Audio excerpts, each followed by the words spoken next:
Welcome to Magnificent Living Today. Are you living a life of optimal health?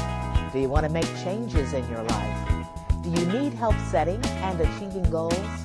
Are you ready to reform and reshape your mind, body, and spirit? Are you looking for more balance in your life? Many of us are thinking about starting a better lifestyle program, both for ourselves and or our family. We all know how difficult it can be to motivate others when we ourselves are not motivated. Sometimes we all need a little help reaching our goals. And that's why Magnificent Living today is here for you.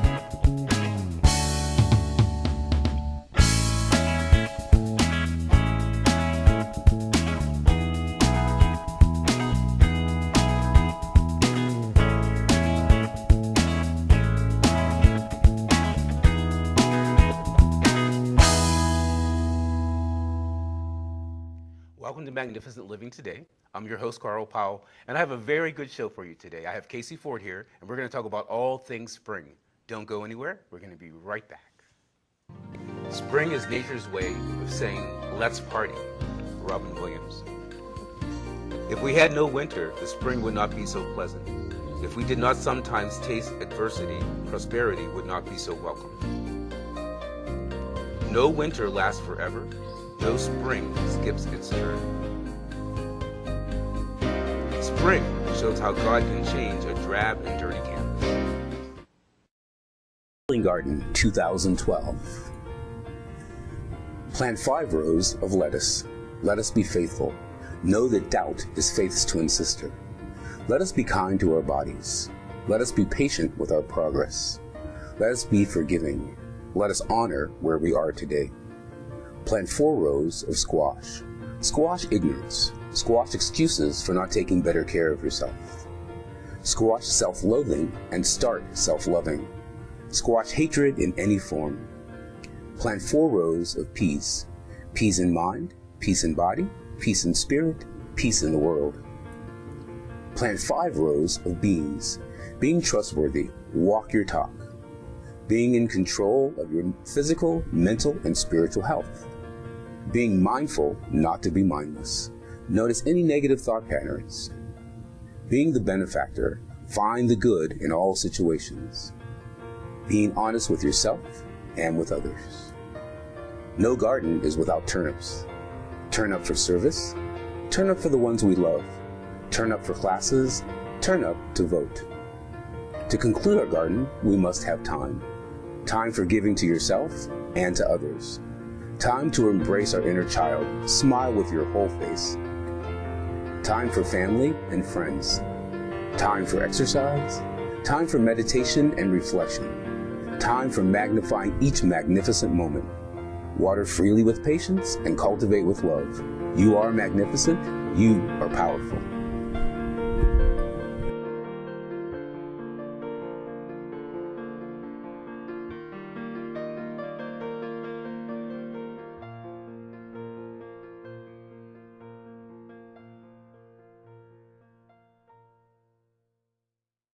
Welcome back to Magnificent Living Today. I have Casey Ford here with me today. Welcome back, Casey. How are you? I'm great, Carl. How are you? I'm ready for spring. I feel like I am so ready. Yeah, even though winter has not been bad at all. I know. We can't complain. Yeah. We really can't complain. Yesterday it was 90 degrees in April. Does that happen? Not often. Yeah. Yeah, so how has life been for you over the time that I haven't seen you? I know it's been quite a while, but you know, God is good, and been through some storms, but you know, we made it through. So we're excited. My daughter just finished spring break, so we had a good time with that, doing some college tours. Okay, so I have a spring fact quiz for you. You know, I like to surprise people. So this is your surprise. So I'm going to give you multiple choice, and you tell me which one is which. Okay, number 1, which imagery is most associated with the spring season? A, blazing sun, B, snow, C, foliage, D, blossoms. I would say blossoms. You're right. right. Okay, the first day of spring is technically called A, spring solstice, or B, spring equinox. Ooh, let me think about that. Solstice? No! It's spring equinox. Okay. Okay. Spring months vary according to climate and geographic region. In North America, spring starts in which calendar month? January, March, or May? March. You're right. 2 out of 3, that's not bad. You're doing real good. Okay. In many cultures, spring symbolizes A, rebirth, B, life, C, death, or D, love. Ooh, I'll go for B. Yeah, okay, well, you picked, actually it says here rebirth. I say love because spring fever Yeah, is love, right? right. So when I say I have spring fever, it doesn't mean that I'm catching a cold. Right, It right. means that I feel like making love, you know? And the warm weather kind of does that to you. You It know? does. You You're wear just livelier and yeah, you bright we- colors. You're wearing less clothes. Everyone's looking good. Yeah, I love springtime. Spring season is of flowers. Which Japanese flower is here in Washington, the Washington, D.C. area? Cherry blossom. Cherry blossoms. That one was too easy, right? Okay, we already got the equinox one. Okay, spring break, 1 week, 2 weeks, or a month? Wow, I know my children would love it to be a month, but it's a week. It's a week, you're right. Okay. So what I'm going to talk about today is my 7 steps to magnificent living. So actually there are 21 steps, but we're going to review 8 through 14.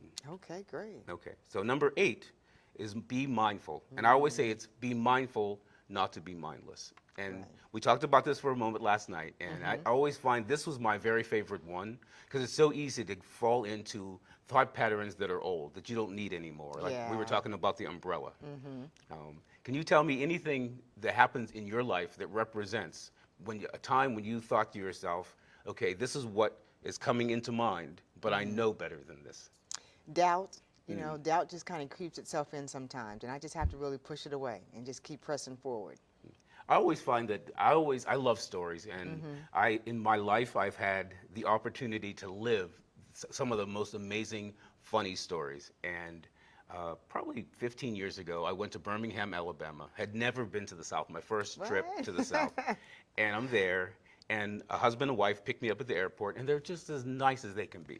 And they take me to their house, and at that time I was on a special diet. I would only eat this or only eat that. So they asked me what I would eat. And the husband and wife went to the store, and you know, they have those great big porches in Birmingham. Oh, yeah. So I'm sitting on this great big porch with this 10-year-old boy, and we're talking, and we're having a nice conversation, and he looks at me and he says, you know, when I'm 15, I'm going to quit school. Oh. And I said, oh, no, you really don't want to do that. And he looked at me and he said, well, my mother told me all N-words, quit school. Oh. And I looked at him, and that just came out of the mouth of babes. But for the rest of the weekend, I had to work with that woman knowing that the N-word was close to the tip of her tongue. But what it taught me was not to judge her, not to judge him, simply to go into the situation and say, how can I make it better? How can I, at the end of the day, make her feel like I didn't quit school? And I sat down and talked to the little boy and said, you know, I'm always learning. I think life is about learning. But I think that when we don't know each other, when we're not close enough to each other, and I think that's what's happening with the polarization in our country right now, is I think that the conversation is black people are this way, Asian people are that way. You know, they're looking at the president, is he a Muslim? Is he this? Is he that? Instead of just looking at us as individual people. We're all different. Just because the color of my skin doesn't mean I'm going to feel the same as you. Exactly. Yeah, I'm not going to see the world the same as you. So, prejudice is a burden that confuses the past, threatens the future, and renders the present inaccessible. That's Maya Angelou. Yeah, one of my favorites. Any thoughts on that? You know, prejudice is just so mindless. You know, it closes your mind, and you don't really have the onset to look beyond what the eyes first see. You know, if you see color first, what is your mind going to think? I think you should see individuals versus color. And I think that prejudice and racism, they're very closely associated. But when you look at prejudice in general, it means to prejudge. Right. And I think we do that so often with so many things. One of the things I prejudge all the time is if I'm driving and someone's in front of me and they're weaving or they're going slow, I know they're on the phone. And I'm already screaming at them, get off the phone. And most times I'm right, unfortunately. But, you know, the one time there may be someone who may be having, you know, something happening in their car that isn't distraction. So I think that being mindful, not to be mindless, means you have to see that everyone is fighting the same battle today. In some way, yeah. In some way, and not to judge their battle. If they're on the phone, they could be talking to someone, and it may be a very important conversation. So I can't judge the reason why they were on the phone, but I'll be the first one to scream, "Get off the phone!" Clint Eastwood said, "The less secure a man is, the more likely he is to have extreme prejudice." I'm in total agreement with that. I'm in total agreement with that. If you look at people and how they just prejudge someone else by the way they look, they have really some self-esteem issues going on themselves. I watched an interesting movie that a woman made, and she was on the Bill Maher show, and it showed people in Alabama, and they were talking about the president and this presidential race that's coming up, and they had all of these opinions. And one of the things that I found was hysterical was they were talking to a guy who had 2 teeth, and they asked him about welfare, and he was totally against welfare. And then the lady who's interviewing him said, "Well, you get welfare, don't you?" And he said, "Well, I need it. I don't have a job." And I think that we all are looking at our situation. Yeah. And we have to look at our situation and realize that it's not just about us, that it's a universal thing. And I think that that is what this country is lacking. One of the things that I loved about growing up the way that I did in the generation that I did is I got to see black people fight for their rights, and women fight for their rights, and gay people fight for their rights. And there was some kind of solidarity there that collectively people felt good about supporting women. I remember when I first went to school, girls couldn't wear pants to school. It was against the law to wear pants to school. Wow. But in the time that my life has progressed and the years have grown, I've seen, women burn their bras. I've seen black people and white people swim in the same swimming pools. When I was a little kid, we couldn't swim in the swimming pool in the town that I grew up in because it was white only. And I'm not talking about the color of the pool. All right. Number 9 is be forgiving. And forgiveness is a funny thing because when you forgive, it not only affects you, it affects everything around you. It does. And I say that when you are living in anger, you're living in holding back, when you're not forgiving things, you pretty much are hurting more yourself than anyone else because you put blinders on. Yeah. And when you have those blinders on, everything looks negative. I remember when I worked in an office, people would be mad at each other, and they would sit back, and this person would talk to that person, and that person would talk to this person, and there was a whole kind of chain of people being angry with each other, but no one said it to the other person's face. And I always would just kind of tell someone, "Well, so-and-so's mad at you." And they would say, "Well, I don't get that. I don't feel that way." And I said, "Well, of course not, because that's not what she's giving you. That's what she's telling everybody else." And I say it's very important to, if you do something to me, before I can forgive you, I may need to have a conversation with you, a conversation with Casey Ford, and say, "Casey, this is really bothering me," or "You said this yesterday, and that really bothered me." But you may have totally meant something completely different, or you may just have been having a bad day yourself.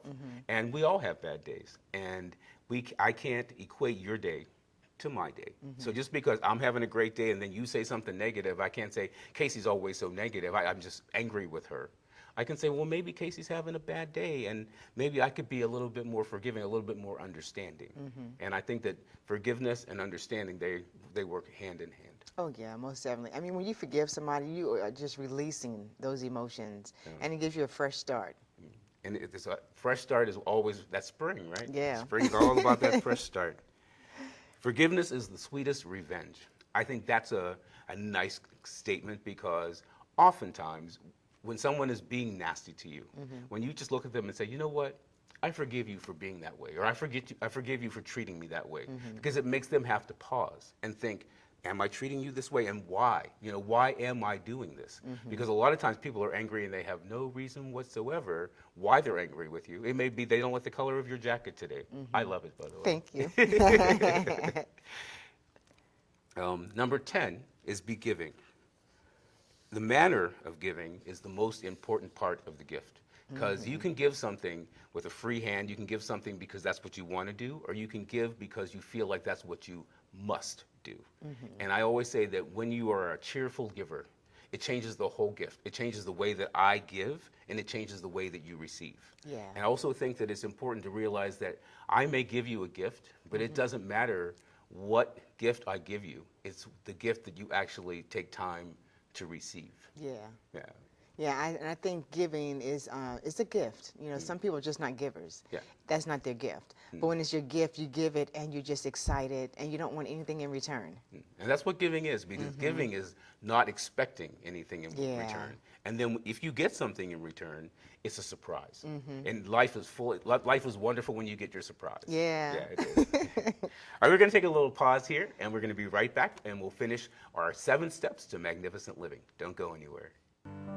Maya Angelou tells us that prejudice is a burden that confuses the past, threatens the future, and renders the present inaccessible.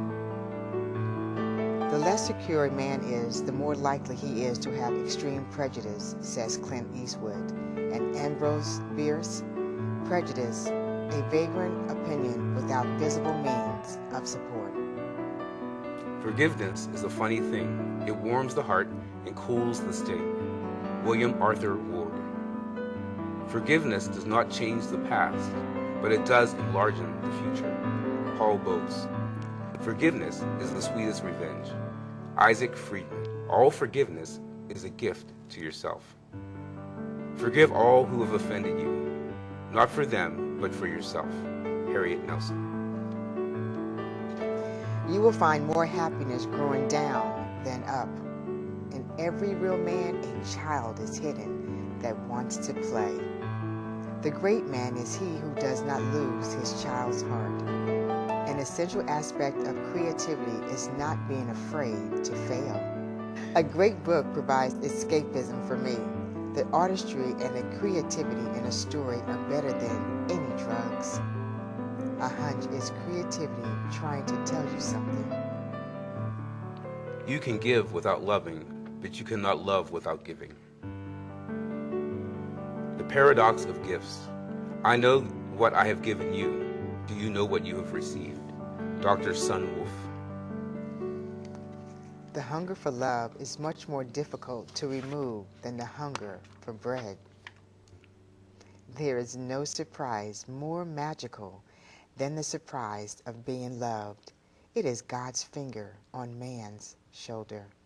Welcome back. I'm here with Casey Ford. Casey, tell us about your book. We haven't even talked about your book yet. Yeah, it is Showers of Blessings, Rain Gear for the Soul. And as they say, April showers. Bring May flowers, that's right. But it's an inspirational book and it teaches people to step out of fear and walk by faith. So I'm really excited about it. We've touched on some of the topics. You know, we talked about forgiveness and love, and one of the sections I have in here is love and forgive yourself. And I think it's important that we learn to do that for ourselves, because sometimes we can forgive other people, but we forget to forgive ourselves. And we get in that stuck mode. But the book also comes with an audio CD in the back, and so it has me actually reading the book. So it's a very soothing, inspirational book to have. And I like what you said about love and forgive yourself, because it's so often we do something, an event occurs, and we take all of the blame, we take the place of blame, and then we blame ourselves, and in the process, we stop loving ourselves. Yeah, we beat ourselves up for stuff. Sometimes it's out of our control. And sometimes we're stuck on not forgiving ourselves, and people have forgiven us and moved on, and we're still kind of in that stuck mode. So it's important that we love and forgive ourselves. And when you're stuck, the word stuck alone scares me, because I don't want to be I know. stuck. You know, I want to be able to move and flow freely. And move forward, And I think that until you learn how to forgive and do it lovingly, because doing it with a grudge just doesn't work. Yeah, because eventually you're going to find something else to be mad about and not forgive that person. So you have to release that emotion, forgive, and then move on. And I find a lot of times with dieting, people forget to forgive themselves. And it's easy. I mean, food is there. You know, we're going to walk. It's a comfort. It's a comfort, right? And we're going to walk into a situation where there's going to be a food where we know we shouldn't have, or we know it's not on our diet plan, and then you eat it. And then you spend the next 3 days feeling bad about what you've eaten. And so what people do, I see with my clients, is they say, well, I ate bad today, so I'll just forget about it. I'm just going to eat whatever I want, and they fall off. And it's so easy to fall off. And once you fall off, it's so much harder to climb back up to that plateau where you were and reestablish yourself in your diet, in your fitness plan, in loving yourself. And so I say, don't let yourself fall off. Forgive yourself, love yourself, realize this is today. Tomorrow could be completely different. Hold on. Yeah, there you go. Push forward. I agree. Number 12 is be childlike. Did we talk about patience? Oh, did we skip patience? Yeah, let's go back. 'Cause Ooh, that's a big one. Ooh, I was being impatient. Slow yourself down. Slow down. Okay, patience. All right. Patience is the ability to count down before you blast off. Woo. Isn't that something? Yeah. My favorite book is Green Eggs and Ham. And what I learned from that book was about patience. Okay. And patience and endurance.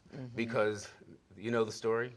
I will not eat green eggs and just ham. ham. So the guy, he wants the other person to try his green eggs and ham, and the guy says, I'm not doing that. Right. But he doesn't get angry, and he doesn't get distracted. He doesn't yell. He doesn't scream. What he does is he learns to be patient. And he keeps explaining, well, would you try it this way? You know, well, what about if I serve it to you that way? How about if I spin it off that way? All these different ways, because that is what patience teaches us. We were just talking about trials and tribulations and realizing that, okay, I can't pay a bill today, but the global economy is jacked up. It's not my personal problem. Right. But it's easy to take that on yourself personally and not be patient with yourself. So why am I not doing more? I should be doing more. Last year I was doing more, because life happens in different size steps. Yeah. And people get used to taking giant steps. And then all of a sudden life throws a banana peel underneath your shoe. And you slide and you slip. And when you get back up, you might have to take baby steps for a little while. And I find that, especially with people who I say are high achievers, I find they have the hardest time reducing the size of their steps. Yeah. And not every day is going to be the same. Some days I'm going to blast forward, and for weeks everything's just going to move quickly. Yeah, you're in your flow. I'm in my flow, and then all of a sudden I get a block and things slow down. But I can't take that upon myself. I'm not bad. I didn't fail. No. The pace slowed down. And sometimes in those slow steps, there's so much to be learned. Yeah. Because there are things that we miss They're over going on too the sides fast, when yeah. we're going too fast. Yeah, So yeah. sometimes patience is just about slowing down and realizing that there's lots of information in patience, in taking it slow and taking it step by step by step. I was so ready to get to be childlike. I know. 'Cause that's number 12. I love be childlike, because so many me people too. say, I remember when I was a little kid, people would say, you're too old to be doing such and Yeah, such. yeah. You know, or, you know, you're... Grow up. Yeah, you grow up, or, you know, you're 14 now and men don't cry. And I remember my family used to say that to me all the time, men don't cry. And for 10 years of my life, from the time probably I was 16 to 26, refused to cry. Not in public anyway. And it held me back. It didn't allow me to express, and it didn't allow me to feel. When I finally got to the point where something happened in my life and I just cried, I thought, oh, wow, how much better do I feel now that I've just released, I let that go, and now I feel better. And sometimes it's okay for us to cry, because crying is it's a natural response to things that are happening. Babies cry all the time. And I love the children, when they fall down, they get right back up. And keep on moving. You know, interesting. I lived in Germany for a while. And German people are very much, if they trip, they don't want to acknowledge it. So the word in German for careful is Vorsicht. So I would watch people trip, and then I would tell them, Vorsicht, like careful. And you would see the anger on their face, like, you noticed that I tripped. And kids don't care about that, because it's something that you can laugh off. Right, right. And I think in life, learning how to laugh things off, learning how to cry and express. I think it's precious when you go to the store and you see the kid in the candy aisle and they are grabbing the candy and their mother says no, and they scream and cry and stomp. See, we can't do that as adults, because they'd be calling the loony bin, like, could you come pick her up? She's in there screaming and crying. But that's a natural reaction to not getting what you want. It might be a natural reaction to feeling bad about whatever's happening at the moment, but it's okay to just drop everything. Okay, you can't go crazy like a child. But you can still laugh. You can. And I mean, laughter is just like a part of life, and it's a natural emotion. And I think we don't laugh enough. And smile with your whole face. The whole face. Yeah, because you see people that just kind of, that's funny, or that. I laugh all the time. All the time, every day. Every day, and that's my medicine. The best medicine, if I'm feeling bad, I will turn on something funny, and I will always choose, if I'm feeling bad, if I turn on the television, I will always choose something that's going to make me laugh. Yeah. Something that's going to not take me back into where I was, not something that's going to make me look at doom and gloom. I don't want to look at that. Yeah. You know, I can handle that when I'm feeling good. But when I'm not feeling good, the best thing I can do is find something that's going to make me laugh. Yeah. Call somebody up. I have friends that always make me laugh. There you go. And, You always have to have that friend in your back pocket. yeah. You know, and I'll call them up, and I know I'm feeling bad, and I'll explain it to them, and within 10 seconds, we're laughing. Yeah. Wow. The other thing is, you know, children, they just start dancing they hear a song, they just start wiggling around, no matter where they are. Yeah, let it go. I do that too. Yeah, I do too. I don't want to let that go. Yeah. I really do try to live by the theory that if I live my emotions, that I emote, that I'm living, that I'm alive. Yeah. I don't ever want to be bottled up, you know, So tight. so tight, so I can't act this way, or I can't be this way, Exactly. that I feel bad, or that I actually make other people feel bad around me. I remember when I was really into the whole diet, you must eat this, you can't eat that, I would make other people feel bad. Oh, okay. And being a child has taught me that children just laugh at it. You know, if you can tell little kids, don't eat this and don't eat that, children eat what they want to eat. I mean, you can guide them, but they're going to see that commercial and they're going to want to go to McDonald's. They're going to want to eat the things that they may not be the best thing for them, but that's our job then, is to teach them moderation. Right. Yeah. Okay, number 13 is be creative. I find, excuse me, for myself, that when I get in a rut, I have a friend, and her name is Audrey, and she knows how to fix anything. She knows how to make anything. She actually made this sign for me. Oh, very nice. And I'll call her up and I'll say, you know, I have this problem. I want to try to do this. And she'll tell me, her favorite thing to say is, well, all you need to do is. Don't you get it? Yeah, don't you get all you need to do? So she always, the bottom of my car was falling off one day, and I was like, oh, it's just a little piece of plastic, but I was all ready to take it to the shop. And she looked at the bottom and she says, no, all you need to do is, and she got under there and showed me how to just take a little monster tape and tape that little piece back, and a year later, you know, it's still there and my car's working perfectly. Wow. But learning how to look at things creatively instead of following the manual, kind of. Like life has this manual and you think you have to follow it. But sometimes just being a little bit creative. Instead of looking at the sign and saying, okay, how can I frame this? She had a whole different concept. I like that. And I walked into the room with one idea and left with 10. Ah, And I love that. And now she has me digging through the trash, because I'll see something in the trash and I'll think, oh, if I take that and I do this and I cover it this way, my creative brain turns on There you immediately. go. Yeah. And creativity is a practice. It's a habit. And when you stop being creative, that's when your creative juices kind of. yeah, and it allows you to express yourself freely, you know? Yeah. Creativity for me allows me to look at life with a more positive attitude, because if I can't buy it, I can create it. There you go. And that's one thing, you know, with jewelry, with clothing, with, you know, because I remember when I was a little kid, we didn't have all the clothes in the world, but I remember that my aunts were very creative, and they would go shopping together, and they would buy us little pieces that, you know, as a child, you don't know that. Yeah. But, you know, but they bought us little pieces. This was nice, and this was maybe cheap, and this was nice, and this was maybe cheap. But they creatively created a wardrobe for us. And for me personally, clothes became very much a part of how I felt about myself. When I felt really good, I would get dressed up. That's the way I was raised. And when you feel bad, you catch yourself in those sweats and in those, you know, the baggage, which isn't bad, but I'd much rather be dressed up. Oh, yeah.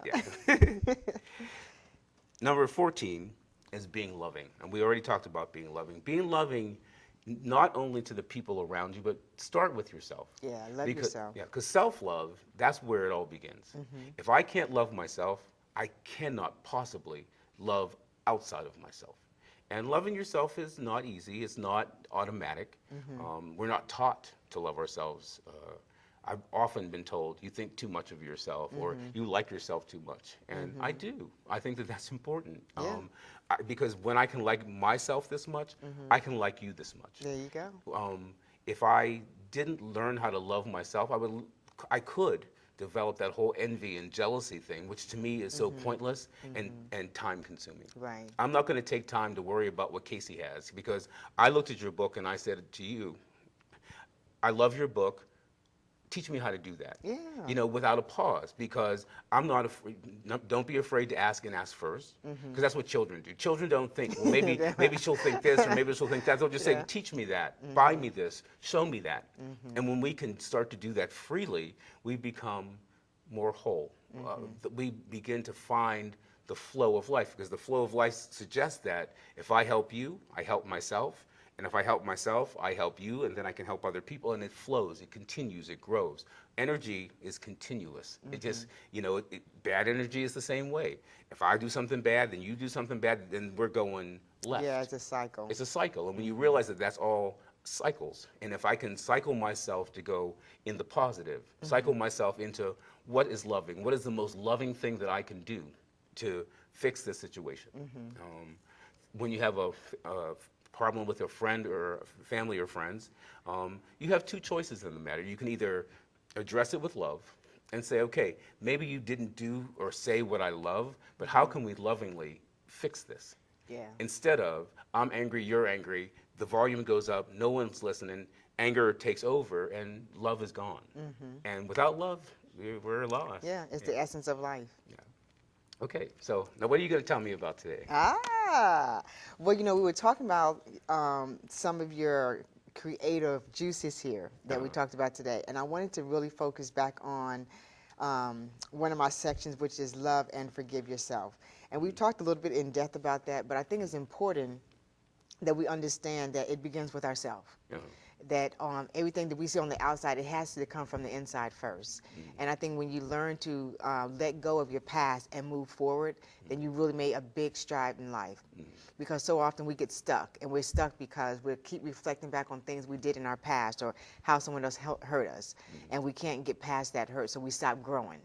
So I think the 7 steps we talked about today is just really part of that full cycle of life, getting you past your yesterday so you can move on to your present and get ready for your tomorrow. Yeah, so if I could just read one section of the book, Love and Forgive Yourself. Oh, please do. Okay. So this section is entitled Love and Forgive Yourself, and it starts out as we look back over our lives, most of us can see things that we just regret doing. Can't we do that? We've associated ourselves with people who were not good for us. We've given away our time and energy, and yes, even our dedication to people and things which were not pleasing to God. For us to get to a place of healing, we must surrender our past to God so His healing can begin. God has carefully planned each of our lives. He knows that we are going to think, say, and do even before it happens. And guess what? He still loves us. He just doesn't like what we've done. So go ahead, give yourself a great big hug. Now, doesn't that feel good? And sometimes we have to hug ourselves. In the morning, if there's no one else in your home, hug yourself. Start your day out with loving yourself. And I love the whole thing about loving yourself, giving yourself the hug, because we're taught that it's not good to be selfish. Right. But if you break selfish apart, it's taking care of yourself. Yeah. Which is not a bad thing. Exactly. And we've been taught that it's a negative. You know, you're selfish. No, I'm not selfish. I love myself. I have purpose in self, and which is different than being greedy. Right. Because greed is something that we don't want. Yeah. Greed is what we want to stay away from. But giving to yourself, nothing wrong with it. Yeah. And giving yourself a smile, giving yourself the affirmation that, you know what, maybe I didn't do today what was perfect. It may not have gone exactly in the order that I wanted. Things may not have occurred exactly the way that I wanted. Yesterday I told you I had that day where every single thing was going wrong. It felt like, and I laid down and I balled up and what's wrong? And then I uncoiled and I thought, you know what, Carl, stand back up. You know, because life is going to happen the way that it is. And what is the lesson here? And learning the lesson. And that's what I think all of these steps are about, is taking just the pause to be patient, be childlike, be loving, be forgiving. All of these things we know inherently are true. Right. But we forget them as we grow up, as we become adults. And as we become adults, we forget that the most important part of our lives is being a child, because what we learn from being a child will last us for the rest of our lives. There you go. And then we can take that back and give it to our children or the children in our lives. And I think that that is the big lesson here. Is I always think at the end of the day, how can I take what I've learned and share it with you, share it with other people to make us together stronger? Because when you're stronger, you're going to support me. When I'm stronger, I'm going to support you. And when I feel like we have strength together, like strength in numbers, I'm going to feel better, you're going to feel better, and our relationship will grow. I think that if I feel greater than, and I think that you're less than, or it's the other way, love doesn't flow that way. And we know that from relationships. Love is about, you're not always on the same level. Yeah. You know, one day you're going to be, it's going to teeter and it's going to totter, but I'm not going to look at you as a less person because today you might be here. I'm going to say, well, what can I do to bring us back to equal? There you go. And that's what it's all about. It is. And it's all about taking the time, pausing, having patience, and loving yourself. Thank you for joining us today. At the end of the show, I'm going to have some friends read my healing garden for 2012. I hope you enjoyed that. And we'll see you back soon at Magnificent Living Today.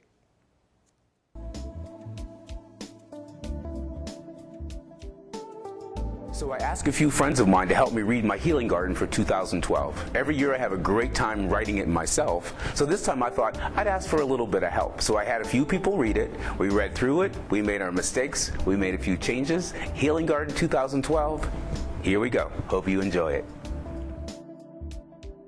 The Healing Garden 2012. Plant 5 rows of lettuce. Let us be faithful. Let us be kind to our bodies. Let us be patient with our progress. Let us be kind and forgiving. Let us honor where we are today. Plant 5 rows of squash. Squash ignorance. Squash excuses for not taking better care of ourselves. Squash self-loathing. Start self-loving. Squash hatred in any form. Plant 4 rows of peas.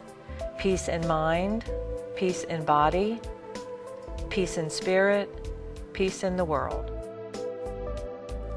Plant 5 rows of beans. Being faithful, trust completely. Know that doubt is faith's twin sister. Being fit to be in control of your physical, mental, and spiritual health. Being mindful, not to be mindless. Notice any negative thought patterns. Being the benefactor. Be a winner. Find the good in all situations. Being honest with yourself and with others. No garden is without turnips. Turn up for service. Turn up for the ones we love. Turn up for classes. Turn up to vote. To conclude our garden, we must have time. Time for giving to yourself and to others. Time to embrace the inner child, smile with your whole face. Time for family and friends. Time for exercise. Time for meditation and reflection. Time for magnifying each magnificent moment. Water freely with patience and cultivate with love. You are magnificent. You are powerful. Water freely with patience and cultivate with love. You are magnificent. You are powerful. Water freely with patience and cultivate with love. You are magnificent. You are powerful. Water freely with patience and cultivate with love. You are magnificent. You are powerful. You are magnificent and you are powerful.